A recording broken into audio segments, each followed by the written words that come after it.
So today I want to talk about going to the circus. My wife and I caught a show recently, and we were really blown away by how striking the performance was. It was beautiful. And as I'm watching this performance, something catches my eye.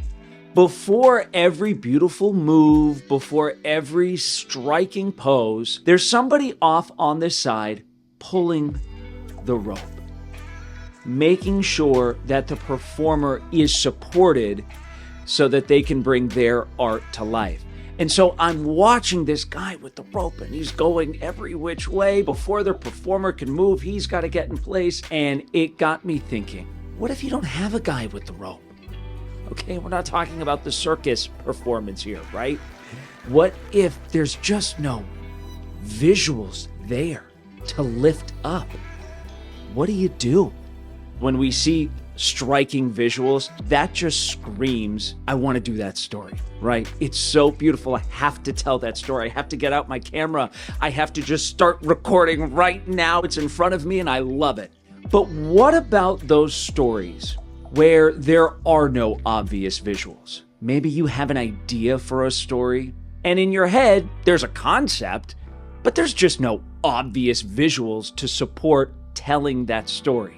Well, that is where storytelling comes in. And the beautiful thing about storytelling is it forces us to think outside the box. Storytelling allows us to borrow so many tricks that can help us bring our ideas to life. And that's what I want to talk about today. During the lockdown, I had this idea for a story, but the only problem was there was no obvious way to tell it visually.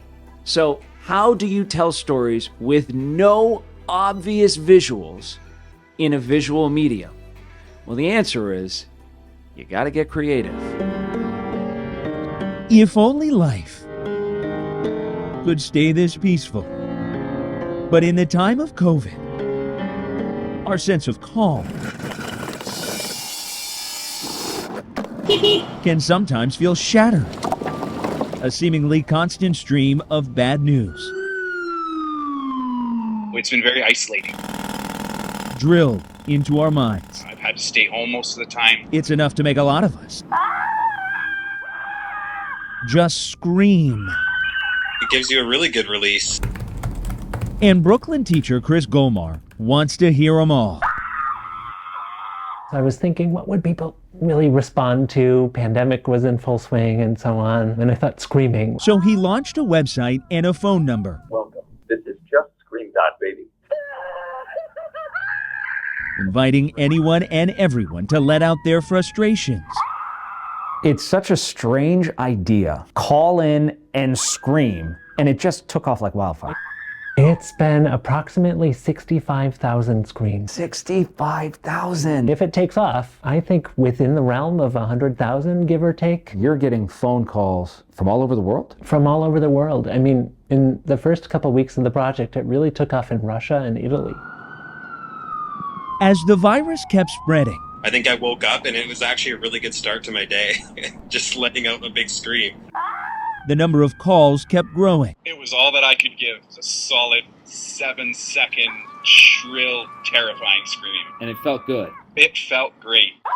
Each with their own unique story. Afterward, I felt really good, really fulfilled, and like I was going to be heard. The project giving us a snapshot into the struggles we're all going through together. I had a lot of jobs and I lost them all. Miranda Manley lives in Arizona. She's a dancer who lost her dream job because of the pandemic. I think I had a moment of, I feel really good about myself after doing that. But instead of screaming, she left a poem, a message of hope. I hoped that what I left in that message, that it's able to help them, because some of them helped me too. Do you think your project is helping a lot of people? I think it's helping some people. For Golmar, it started as a unique idea that wound up bringing strangers together. What do you think it was about this project that just resonated with so many? It feels easy, I think. I mean, scream into the phone. Like there's a sort of it's a little bit tongue-in-cheek. I had no clue that it would become such a big thing. He knows someday the screams will stop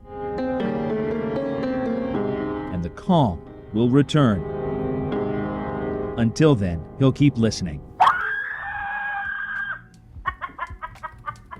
By the way, I checked that number. They're not taking calls anymore, but they collected about 150,000 screams. That is unbelievable. The amount of people who called in to just vent and voice their frustration and just sort of get that off their chest.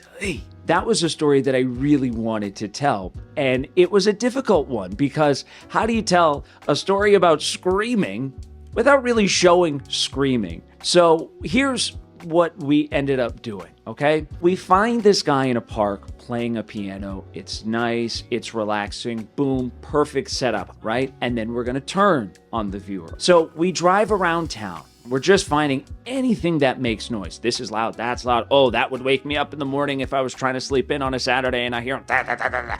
So we go around, we're collecting all of this audio. So my idea quickly became, we're gonna start quiet, we're gonna start calm, isn't this nice? And then we're gonna throw everything at them at once. Boom, boom, boom, boom, boom. And all of a sudden, we are now visualizing this idea, and it's allowing us an entry point into our story. So you'll notice a lot of the interviews happen to be recorded over Zoom. What you could do in a story like this, because the sound really supported this story, you could just put the sound full screen and just let the sound tell the story. But what we wanted to do was take it a step further. And we wanted to take our audience into the environment where these people would be voicing their frustrations, right? So I just grabbed my phone, and everywhere around town as we're getting this noise, that noise, I just put my phone down on the bench. I put it on the sidewalk. I put it up against the smokestack. I put it up against the wall, you name it. And we're just shooting the entire scene with my phone somewhere in the frame. And in post-production, we'll then take the interviews, shrink them down, put them in the phone, and now it gives the illusion that they're talking about screaming and voicing their frustration and all this, that, and the other thing in the city, and it's now creating that extra layer of bringing our audience into our story. Okay, so let me walk you through how to do it in case you want to give it a whirl. I'm using Final Cut Pro, but a lot of the same principles carry over.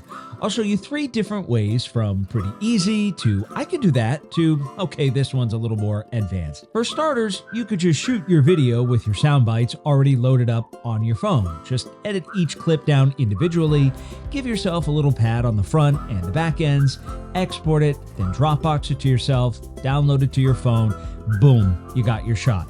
But this is important, don't forget, in post, you want to sync it up with the audio that you recorded in camera. Don't forget that. Option 2, you could just resize the video using the transform tool. Just make it to roughly the size that you want. Then you can use the distort button and really fine tune things. And while this looks okay in a pinch, it does pose a few problems. Most notably, what happens here when someone or something walks right in front of your shot? Oops, well now all of a sudden it doesn't work.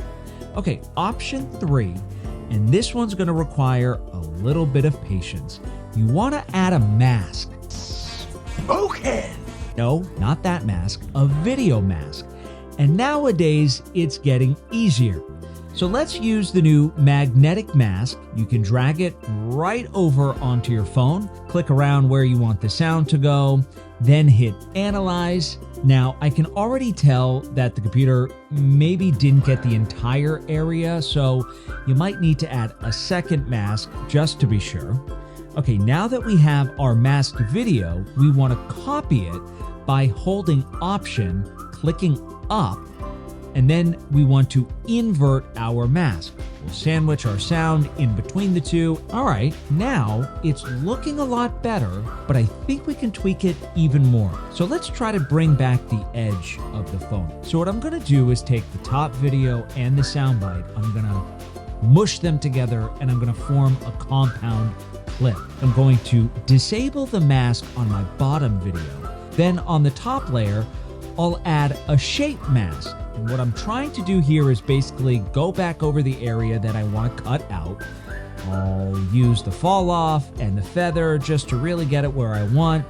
And eventually, I get something more like this. And voila.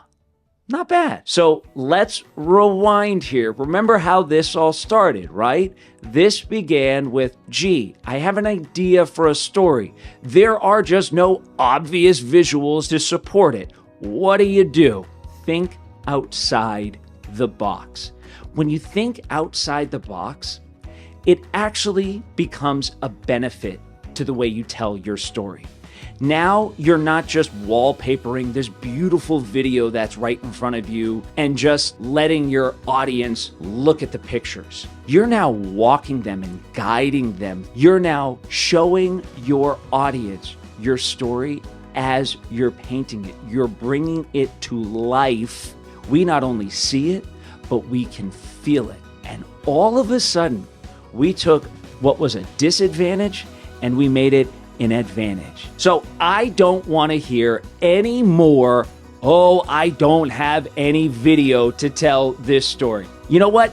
That is what would make me scream, okay? So next time you don't have somebody there pulling the rope, making sure the pictures right in front of you are beautiful, I don't want you to panic. There's still a good story that we can find in there and we can still tell it visually. You just got to be willing to get a little creative.